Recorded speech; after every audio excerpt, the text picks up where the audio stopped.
Salut, la pragmatisme. Alors là, on va se faire un petit format un peu plus chill, on va dire, un peu plus posé, parce que c'est pour répondre à un abonné qui a vu ma vidéo Qui sont mes maîtres à penser, qui sont mes gourous, hein, qui m'a inspiré jusque-là, et dedans je cite des livres, et il me disait, mais ce serait bien en fait que tu te mettes dans ton bureau et que tu nous montres réellement tes bouquins, ce qui t'a aidé à en arriver jusque-là. Donc, j'ai dit, allez, on va faire ça. Alors, ça va pas être une grande vidéo, mais en tout cas, ça pourra vous donner des pistes pour vous, si vous êtes en cours d'installation ou quoi, des lectures qui peuvent être intéressantes. Alors, on va commencer par ceux dont on a parlé déjà hier. Donc, le premier à lire, ça va être d'abord celui-là. Pour les débutants. Bill Mollison, Introduction à la permaculture. C'est moins ardu à lire, et ça te donne les bazounettes. Ensuite, tu as le pavé. Tu as le pavé. Permaculture, tout simplement. Celui-là, si tu veux faire de la permaculture, voilà, c'est les deux ouvrages, passage obligé, en fait. Après, sinon, tu fais en regardant sur YouTube, et tu vas tomber sur du bon et du moins bon. Ouais, je pose ça à côté parce que j'ai toute une pile ici. Ensuite, d'abord celui-là. D'abord celui-là. Donc, Le jardinier maraîcher, de Jean-Martin Fortier. Dedans, tu vas y apprendre tout ce qu'il faut, en fait. Tu vois, par exemple, l'intérêt des plates-bandes et des passe-pieds. Pourquoi il faut les mettre dans un sens et pas dans l'autre. Quel type d'outils pour travailler. Attends voir, je vais te chercher quelque chose. Par exemple, une illustration. Tu vois, t'as par exemple les rotations de jardin. Là, c'est vraiment plus professionnel. Hein. On parle vraiment plus, là, ça va être beaucoup plus technique. Tableau des rotations, tu vois, etc., etc. Donc là, on est sur un modèle Fortier qui se rapproche grandement de la permaculture. Je suis pas d'accord avec tout avec Jean-Martin Fortier, puisque lui, il s'interdit pas d'utiliser des produits, par exemple, hein, pour éliminer des ravageurs, par exemple. C'est quelque chose que je trouve pas utile. Mais, voilà. Ça, très bonne piste pour du micro-maraîchage. Tu veux faire tu veux faire une méthode Fortier, faut lire le bouquin. Ensuite, alors ça c'est mon livre de chevet. Celui-là, j'arrête pas de vous en parler. C'est Une ferme. Oh là, il y a de la poussière là-dessus, dis donc. Une ferme résiliente et productive. Hop là, ici, pour vivre à la campagne. Donc ça, c'est de Ben Folk. Et là-dedans, là, du coup, t'as une vraie ferme en permaculture. Avec des histoires de... Est-ce qu'on va les voir? Oh, par exemple, là, tu vois leur cadre. Hop là. Leur cadre de vie, tu vois. Hop. Moi, ce que je voulais vous montrer, c'est comment ils allient les bestioles ensemble, en faisant tourner les pâturages, mais vraiment de façon très, très serrée. Tac. Donc tu vois, t'as de la construction. Vraiment, t'es vraiment sur un projet permacole de A à Z. T'as de la construction, tu vois. Ah, putain, c'est inversé. T'as de la construction, tu as de l'attraction, tu as... Ah, encore de la construction, tu as de l'élevage, tu as de la production alimentaire, tu as le fameux... Hop là, système de chauffage. Donc ça, c'est un réacteur Jampin, par exemple. Hop. Tu vois, ça, c'est un gros tas de fumier, en fait, dans lequel passe un tuyau.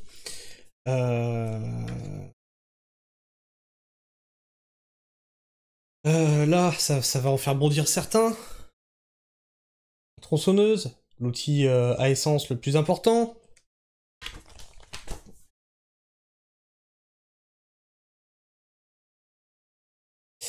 Attends.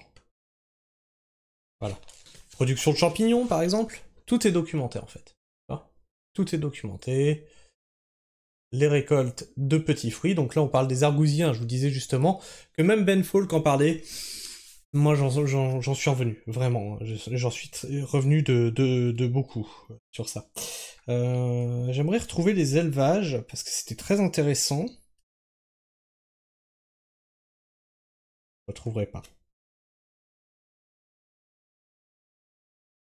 Hein, je suis peut-être dessus, là, attends, bouge pas. Nope. Nope. En gros, ils expliquaient que, bah, en fait, ils faisaient pâturer, je crois que c'est les moutons. Et une fois que les moutons étaient passés, ils venaient avec leur poulailler mobile pour les poulets. Et les... Donc ça avait engraissé le sol déjà, ces premiers caca. Et les poules viennent manger les indésirables, en fait, les trucs pathogènes qui sont dans les cacas des moutons. Et réengraissent encore le sol derrière avec de l'engrais plus azoté, avec leur fiente. Et en plus, ça te fait une prairie qui est entretenue et qui est nickel. Et ensuite, même tu peux même cultiver dessus, puisque tout est engraissé comme il faut. Ensuite, je les ai mis dans l'ordre. Donc, encore quelqu'un dernièrement me demandait, mais comment tu gères la mouche du poireau? Et je lui ai dit, pas. Je la gère pas. Ce livre, Jardiner avec les insectes. Alors, il n'y a pas forcément tout dedans, après tu as aussi des connaissances propres. Moi, je me documente énormément aussi sur Internet. Mais c'est une très très bonne base, ça, hein, biodiversité, etc., etc. Et donc, comment je gère la mouche du poireau? Je ne détruis pas mes nids de guêpes. Les guêpes bouffent énormément de mouches. Et ensuite, comme vous le savez, j'ai favorisé la biodiversité sur mon terrain à tel point que bah, j'ai des crapauds, j'ai des salamandres, j'ai des lézards, j'ai des hérissons, j'ai des téléphores fauves, j'ai des menthes religieuses, j'ai vu des gros criquets cette année. Première fois que j'en vois sur le terrain. J'ai des vers luisants qui bouffent bah, les limaces. J'ai des carabes, je sais pas si je l'ai dit. J'ai de tout. J'ai vraiment de tout. Et du coup, ça s'auto-régule plus ou moins. Alors, je dis pas que je ne suis jamais touché par la mouche du poireau, ça serait une hérésie de dire ça. Or, généralement, je suis moins touché, moins impacté. Quand je commence à voir que mes poireaux m'en sont touchés par la mouche du poireau, qu'est-ce que je fais? J'arrête de les récolter, et j'attends le printemps. Et au printemps, la mouche est sortie du poireau, c'est-à-dire que ta larve est sortie du poireau, elle a donné une nouvelle mouche, et ton poireau, lui, grossit comme ça, tu vois.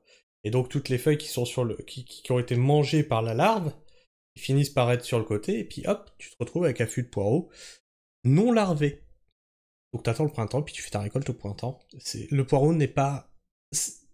Il est pas mort parce que t'as une mouche du poireau dedans. Ensuite, Elliot Coleman, les légumes en hiver. Ça c'est pareil, très intéressant. Enfin, très intéressant si t'es dans un climat froid. Je vous avoue que ça ne nous a pas tellement servi en fait. Parce qu'on est dans un climat tempéré.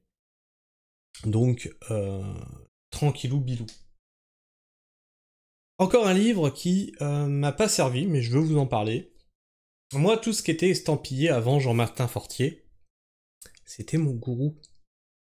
Je l'ai brûlé, j'ai brûlé mes idoles. Je l'ai acheté. Et donc on a le livre Microferme.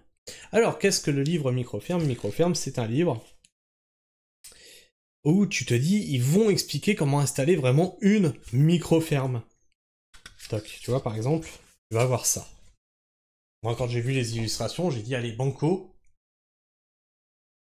il faut que j'ai ce bouquin, que je m'en inspire, etc. Et au final, qu'est-ce que tu as? C'est surtout des données économiques. Hein, on a la superficie de la ferme. Là, en fait, voilà. Tu as le potager voilà, de la personne. Tac. On t'explique pourquoi il s'est installé. Ensuite, tu as ça, donc cette image-là. Avec ici, tu vois le texte, où on t'explique la surface sur laquelle il produit, combien de production il a, et les chiffres d'affaires. En 2021, il a fait tant, 2020, il a fait tant, 2019, il a fait tant, 2018, il a fait tant. Et en fait, ce livre, au final, une fois que j'ai eu fini de le lire, je me suis dit, mais attends, en fait, j'ai payé... Alors, combien je l'avais payé, ce truc-là? Je sais plus, je peux même pas marquer dessus.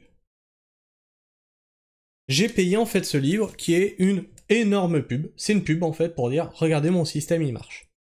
Il y a 2-3 choses intéressantes à prendre dedans, mais pour l'épaisseur du bouquin, vous pourrez vous en dispenser. À moins que tu veux des chiffres. Des chiffres économiques, tu les auras.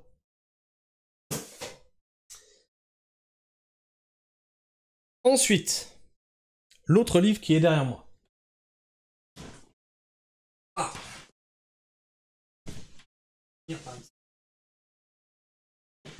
Là, c'est plus si tu es sur un projet d'autonomie. C'est, hop là, Autosuffisance, le livre de John Seymour. Donc là-dedans, bah, t'as tout. T'as absolument tout.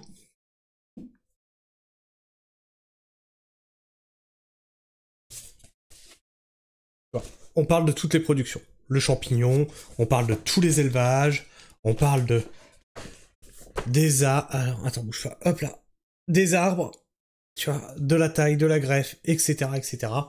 De tout. Vraiment, là, c'est le bouquin. Si tu as un projet d'autonomie à avoir, t'as tout, de A à Z. Hein. Même production de lapin, dépeçage, etc. Les soins à y apporter. Tout y est. Et là, on va descendre de plus en plus vers... Tu vois, on a été du pro, projet d'autonomie. Et maintenant, on va parler jardinage. Tout simplement. Le Truffaut. Voilà.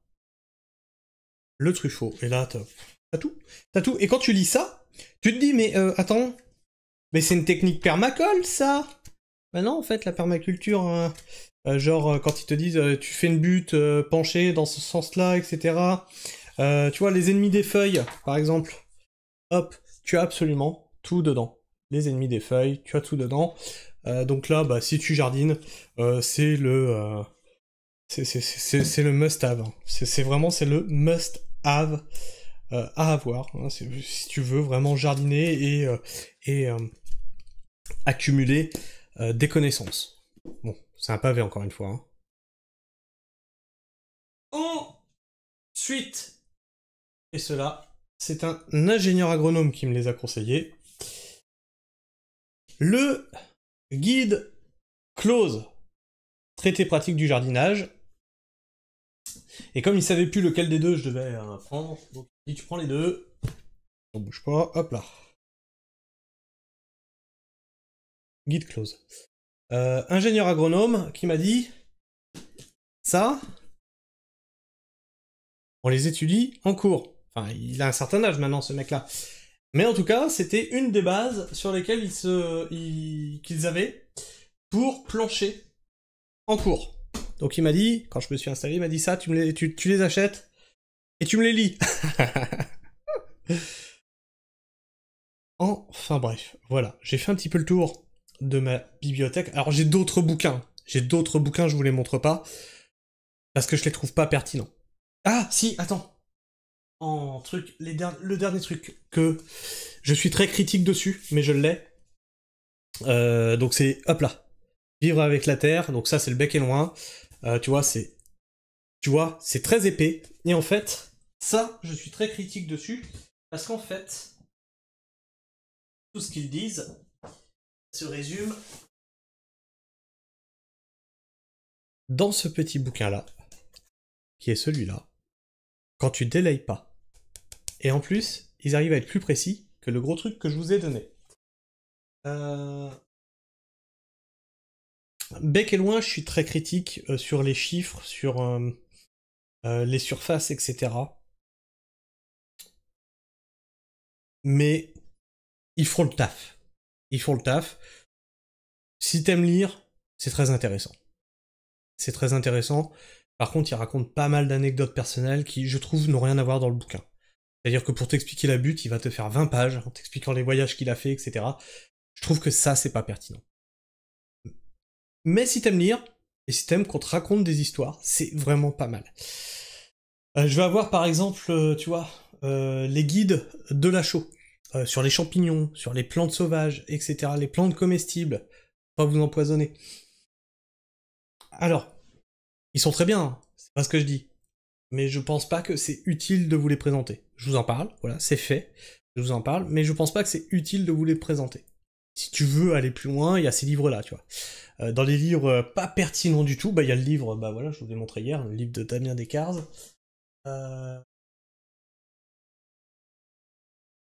Damien Descartes, j'en ai d'autres, genre vivre sans frigo, etc., etc. Pas pertinent. Donc là, ce que je vous ai montré, c'est vraiment si tu dois te constituer une bibliothèque, tu vois, je t'ai bien détaillé le truc, professionnel, autonomie, jardinier. Voilà, j'espère que bah, ce petit tour de bibliothèque bah, t'aura plu. Et puis, bah, dis-moi ce que tu en penses dans les commentaires. Au moins, tu vois, tu as toutes les références pour pouvoir les commander. Si tu as encore un doute, tu me demandes en commentaire. Et puis, je te trouverai bien forcément un lien. Tu pourras le trouver quelque part. Et sinon, bah, dis-moi ce que tu penses de tout ça. Je vous fais la bise à Pragmatisme. Prenez soin du sol. Et restez pragmatique. Ciao.